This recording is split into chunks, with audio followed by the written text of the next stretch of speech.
একটা ভিডিও ছিল যে পাত্রী দেখার ভিডিও, আমার মামাদের জন্য মেয়ে দেখতে যায়, আমাকে সাথে করে নিয়ে যেত। আমার হাইট 5 ফিট 6, আমাকে একটু পরে ইশারা করতো যে একটু দাঁড়াতো দেখি, বিকজ তখন তারা মেজার করতো যে আমার চোখের সমান না আমার নাকের সমান। তো এটা নিয়ে কন্টেন্ট বানাইছি যে পাত্রী দেখা ভিডিও, দ্যাট ওয়েন্ট ভাইরাল, সবাই অনেক শেয়ার দেয়। ফার্স্ট কোন ভিডিওটা ভাইরাল হওয়ার পর ইন্সপিরেশন পেয়েছিলেন? ইন্সপিরেশন বলতে আমি তো এমনিতেই বানাতাম, তো একটা ভিডিও ছিল যে পাত্রী দেখার ভিডিও। আচ্ছা। তো তখন হচ্ছে যে আমি ছোটবেলা থেকে দেখতাম যে আমার মামাদের জন্য যখন মেয়ে দেখতে যাইতো, আমার মামাদের জন্য মেয়ে দেখতে যায়, আমাকে সাথে করে নিয়ে যেত, বিকজ আমার ফ্যামিলিতে আমার হাইট অনেক বেশি ছিল, আমি 5 ফিট 6।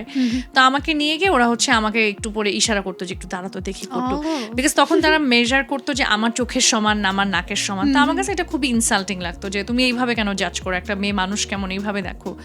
তো বাট ইউজুয়ালি এটা তো হয় না। তারপরে ছেলে যেমনই হোক মেয়েকে বেস্ট হইতে হবে, মেয়েকে।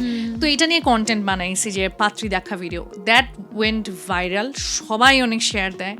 তো ওর পরেই মনে হয়েছে যে ঠিক আছে, তো আমি এরকম আরো কন্টেন্ট বানাতেই পারি, বিকজ আমার তো এরকম থটস আসেই। তো ওখান থেকে আসলে বানানো, এটা মানে 2017-18 দিকে ছিল, অনেক আগে।